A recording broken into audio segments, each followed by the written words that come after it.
Hello प्यारे दोस्तों, स्वागत है आपका इंटरव्यू क्लासेस में। बात करेंगे अपने वार्षिक परीक्षा 2024 कक्षा 7 के हिंदी विषय के पेपर के सलूशन के बारे में।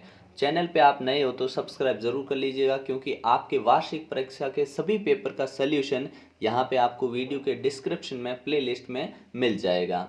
ठीक है, चाहे आपके संस्कृत हो, गणित हो, सामाजिक हो, अंग्रेजी हो या विज्ञान हो, सभी पेपर का आपको सलूशन यहाँ पे मिल जाएगा। ठीक है, चलिए देखते हैं अपने इस पेपर का सलूशन। पहला प्रश्न हमसे पूछा गया है कि सोने के पिंजरे में बंद पक्षी भूल जाएंगे, क्या भूल जाएंगे? स्वाभाविक रूप से उड़ना। पहला ऑप्शन करेक्ट हो जाएगा। ठीक है, अगला है सर्वनाम के कुल भेद होते हैं, कितने भेद होते हैं? तो सर्वनाम के 6 भेद होते हैं। कौन कौन से होते हैं पूछ लेते तो बड़ा क्वेश्चन।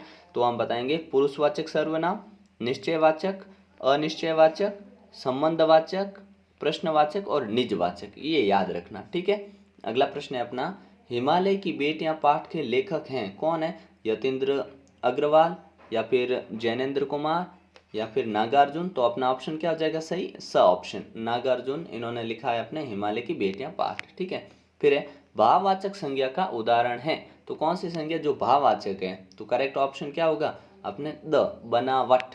क्या होगा? बनावट, ये भाववाचक संज्ञा है। चलिए देखते हैं अपने पांचवा प्रश्न।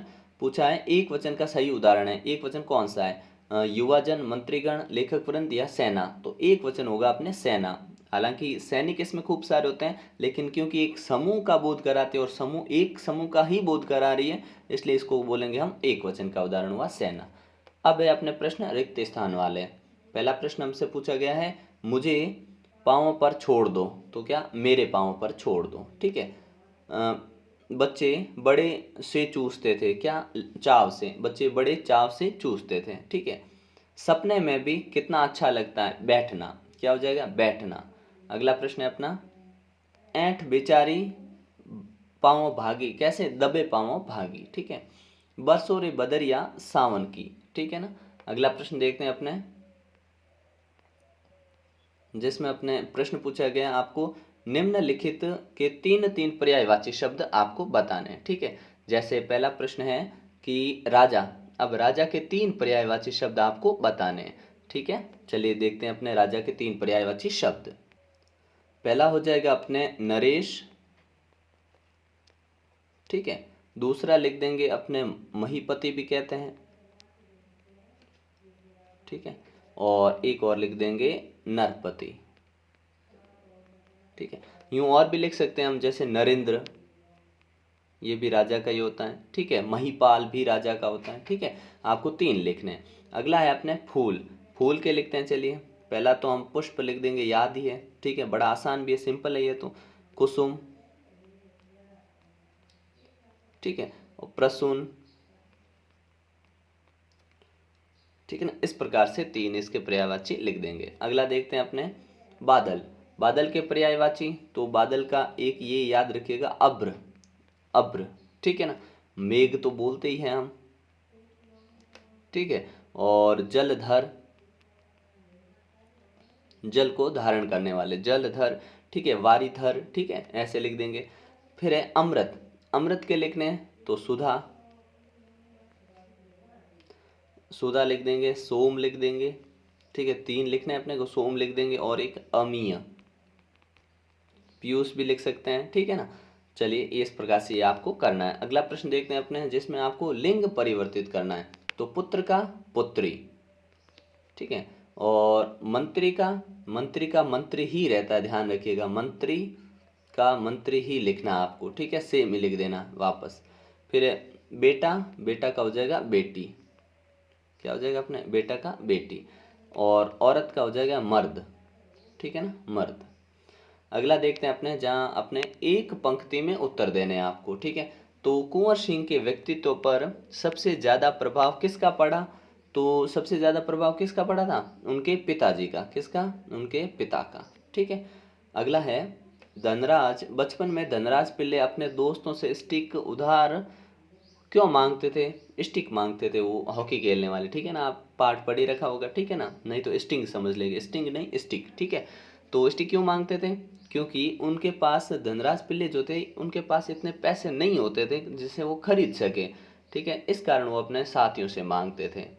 अगला देखते हैं, संज्ञा के कुल कितने भेद होते हैं, नाम लिखिए। तो संज्ञा के कितने भेद लिखने अपने को, संज्ञा के मुख्य रूप से 3 भेद होते हैं। कितने होते हैं, 3 भेद, ठीक है। और 3 कौन कौन से हैं, पहला लिखेंगे व्यक्तिवाचक, ठीक है, व्यक्तिवाचक।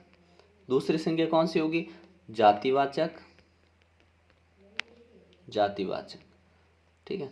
और तीसरी लिख देंगे भाववाचक, ठीक है ना, क्या लिखेंगे, भाववाचक। इस प्रकार से आपको नाम लिख देने हैं, ठीक है। अगला प्रश्न देखते हैं अपने, गांधी जी ने आश्रम की स्थापना कब और कहाँ करनी चाहिए। तो गांधी जी ने इस जो आश्रम था 1915 में जब वो भारत लौटे थे तब करनी चाहिए थी, अफ्रीका से लौटने के बाद, और अहमदाबाद में, कहाँ पे, अहमदाबाद, ठीक है ना, लिख देंगे अहमदाबाद, अहमदाबाद में, ठीक है ना। अगला देखते हैं अपना प्रश्न है, पक्षी क्या सपने देखते हैं। तो पक्षी क्या देखते हैं, पक्षी भी पेड़ों की डाल पे झूला झूलना चाहते हैं, नीले आसमान में दूर दूर तक उड़ना चाहते हैं, आकाश की सीमाओं तक जाना चाहते हैं, कौन, पक्षी, ठीक है। अगला प्रश्न है, सिंधु और ब्रह्मपुत्र की क्या विशेषता बताई गई है, इन दोनों की क्या विशेषता बताई गई है। तो दोनों महानदियां हैं, ठीक है, इनकी विशेषता, दोनों महानदियां हैं जिसमें सारी नदियों का संगम होता है, इन दोनों में लगभग सारी नदियां इनमें आ जाती हैं, ठीक है। और ये जो दयालु हिमालय में पिघले हुए दिल में एक बूंद की तरह निर्मित होती है और लुभावना, और इनका दृश्य होता है बड़ा मनोरम होता है, ठीक है। तो ये विशेषताएं आप लिख देंगे, क्या लिखेंगे, कि दोनों महानदियां हैं जिनमें अनेक नदियां मिलती है, और ये हिमालय के पास से निकलती है, ठीक है, और मनोरम दृश्य इनका है देखने का, ठीक है। अगला है, मिठाई वाला अलग अलग चीज़ें क्यों बेचता था और वह महीनों बाद क्यों आता था। तो इसका क्या लिखेंगे, मिठाई वाला अलग अलग चीज़ें इसलिए बेचता था ताकि बच्चे जो है ऊब नहीं जाएं, क्या ऊब नहीं जाएं, बच्चे रोज़ एक जैसी चीज़ खरीद के परेशान ना हो जाएं, ठीक है। और महीनों बाद इसलिए आता था ताकि सभी बच्चों में जो है उत्सुकता बनी रहे, क्या, उत्सुकता, क्योंकि उत्सुकता कि इतने दिनों बाद आएगा तो एक क्रेज होता है, उत्सुकता, एक्साइटमेंट होता है कि हाँ इतने समय बाद आएगा, वो आएगा तब ये लेंगे, ठीक है ना। तो उत्सुकता, नहीं तो रोजाना आए तो रोज आता है कभी भी ले लेंगे, ऐसा हो जाता है ना। फिर है, लेटर बॉक्स को सभी लाल ताऊ कहकर क्यों पुकारते थे।